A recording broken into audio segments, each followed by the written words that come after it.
Is the MMO genre dead? Taking a look back at the time period between 2009 and 2014, I made an interesting discovery. We had at least one major AAA MMO launching each year at that point, and in some cases you had even as much as 3 launching. Needless to say, MMOs were being churned out quite frequently. But as we look past the year of 2014 up until the end of 2017, that trend has certainly ceased. Sure, you still have MMOs launching, mostly smaller ones, but really the only large MMOs that have launched in this 3-year period have been localizations of MMOs that launched in Korea or abroad in general. In some cases, these localizations are from games that are years old at the point of relaunch. Take for example Black Desert, Arcade, and Blade and Soul. During the 2015 to early 2018 periods, we have seen next to no AAA MMOs launch. No unique intellectual properties launched by a large corporation or company. That's a bit scary, and certainly has some people thinking that perhaps the MMO genre as we knew it might be dying or already dead. Keyword, as we knew it. MMOs as we knew them might be dead, and there's certainly interesting reasons for that, which I will cover in this video. But the new age of MMOs seems to be in the world of crowdfunding. As of now, there are 6 major MMOs that are currently in development using a crowdfunding method. Crowfall, Star Citizen, Camelot Unchained, Shroud of the Avatar, Ashes of Creation, and Chronicles of Ilaria were all funded using crowdfunding platforms, all of which are still in development, some as long as 5 years in the case of Star Citizen. Star Citizen most impressively has the largest of the budgets, totaling at $175 million. Likely larger than the Star Wars The Old Republic's famously large budget even. While the other MMOs are in between the $3 to $20 million range in regards to their budget, this market shift is obviously quite interesting. Why did MMOs go from being funded by publishers to being funded by backers? Why have AAA developers or companies shied away from making MMOs? Well, at least in the Western market. Many of these old-school titans of MMO developers prefer to rely on milking localizations of Korean games, such as Arcade, Black Desert, Blade and Soul, and Revelation Online.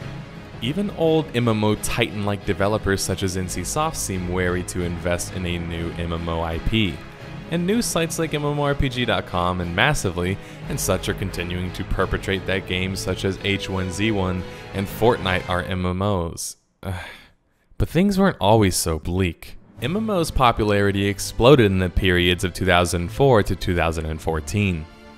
2004 saw launches of City of Heroes, World of Warcraft, and EverQuest 2. World of Warcraft, of course, most notably, is still the king of the MMO space, easily eclipsing other MMOs in population, sub-numbers, and revenue made. If there's one thing we know about investors/publishers, is they can smell when a market seems ripe for the taking, and certainly how to gouge the hell out of it on the more extreme end. As World of Warcraft succeeded all expectations ever thought possible in the space, investors wanted to create MMOs of their own.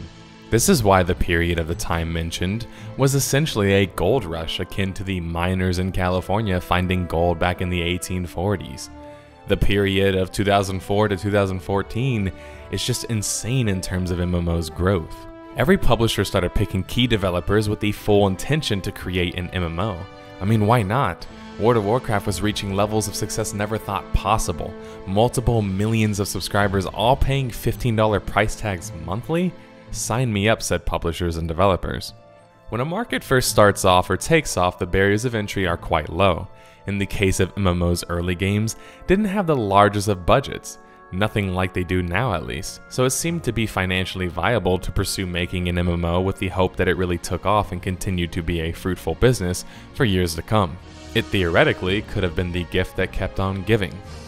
What these companies didn't realize was how difficult the MMO space would be to succeed in, or how dominant WoW would be ultimately. WoW in many ways has contributed to the failures of other games both indirectly and directly. When a competitor in a market is very strong, they can kill competitors without actually ever having to lift a finger.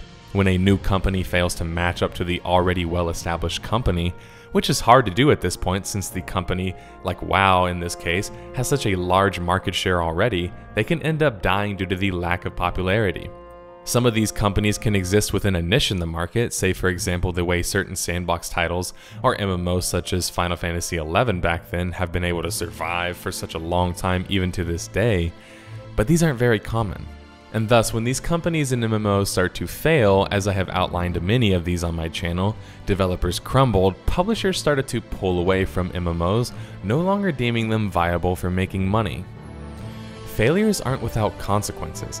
Obviously, on a small scale, this is always true, but on a large scale, the sanctity of a given market, MMOs in this case, failure, especially large ones, scares away investors, publishers who might not have been involved in the market yet, and it certainly scares those away who have already failed in their investments.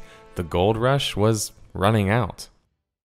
It baffles me when MMO goers ask the question of why aren't MMOs as popular nowadays, when the answer is staring us all in the face. My entire series, Death of a Game, chronicles many of these previously failed MMOs and the reasons for their failure.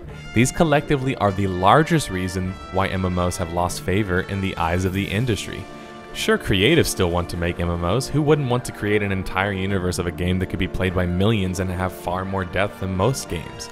But when things don't make sense from a business perspective anymore, or are deemed too risky to partake in, we see as little MMOs released by AAA companies like we do now. Now, of course, there are many factors as to why the AAA MMO is all but dead at this point. Many of these failed MMOs in some way try to sort of copy what made an MMO like World of Warcraft successful, failing to realize that World of Warcraft was practically lightning trapped in a bottle. We won't see that same level of success and fanaticism in some time. Treating it like the metric to reach was delusional, almost like the popping of a bubble for some. Some markets, like the MMO market, are boom and bust. They have fluctuating levels of success or involvement by big companies.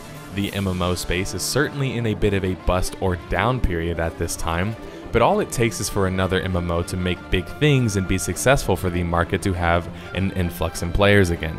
But this will prove difficult, as it would take a publisher or developer to take yet another big chance on an ever-fluctuating market, a market that frankly is having a bit of an identity crisis at this point. Currently, MMOs aren't really social, which is why and how they were formed successfully in the first place, really. Things are so streamlined nowadays that human interaction is sort of an afterthought, which certainly shows how conflicted the MMO space is at the moment. Not to mention with the constant rise of Battle Royale type games, player interactions and human interactions are kind of at an all-time low in certain regards. Add in things like free-to-play games with loot boxes and crazy microtransactions, and you have a bit of a landmine field.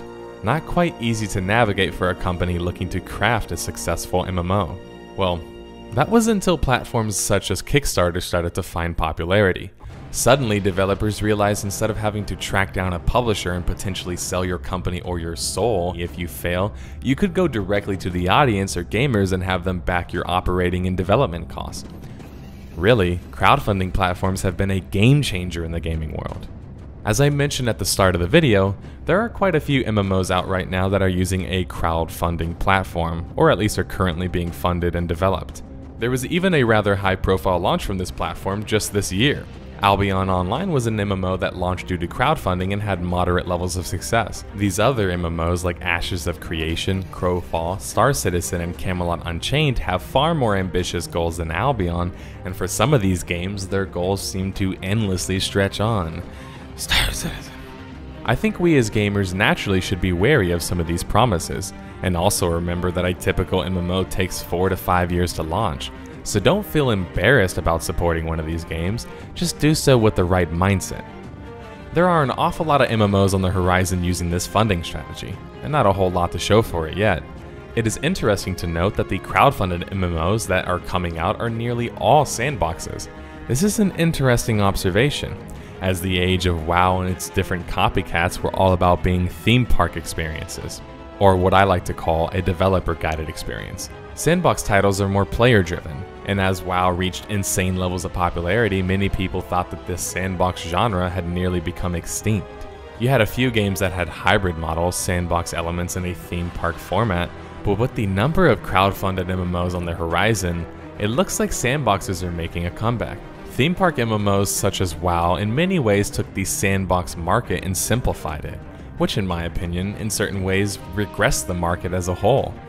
It's quite exciting to see the market trending back towards a more free-form sandbox format, a format that I think, frankly speaking, is far more sustainable than a theme park format.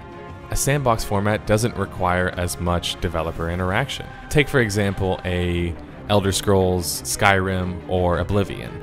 These games have tool sets which really make them popular. The games themselves aren't incredibly, unique or even story rich, but people are able to create these insane mods and create different modules with insane levels of detail. That's what made the game live on. That's what makes games like Skyrim still playable in 2018. Anyway, you're probably worrying about the future, or wondering about it at least. These MMOs might not be in the end as they're advertised, at least currently. Maybe they change, but they certainly have some serious backing and serious leadership. Camelot Unchained is led by Mark Jacobs, Crowfall by previous Shadowbane devs, and Star Citizen has the guy behind the Freelancer series. These aren't strangers to the gaming world and could have serious potential to create some memorable MMO worlds. Still, the MMO market as a whole is still in a bit of a flux at the moment. It's going to take one of these crowdfunded MMOs to have a good level of success to invite publishers and investors back to the space to potentially chase new AAA MMOs or new IPs. So don't be so quick to wish for the failure of these crowdfunded games, as their failures could have serious ramifications. Who knows? Maybe we are a bit better off without these big money suits getting involved in our games, and I sort of like the idea of crowdfunding having a direct line to customers over having a bit of a buffer and some sort of dev to publisher relationship.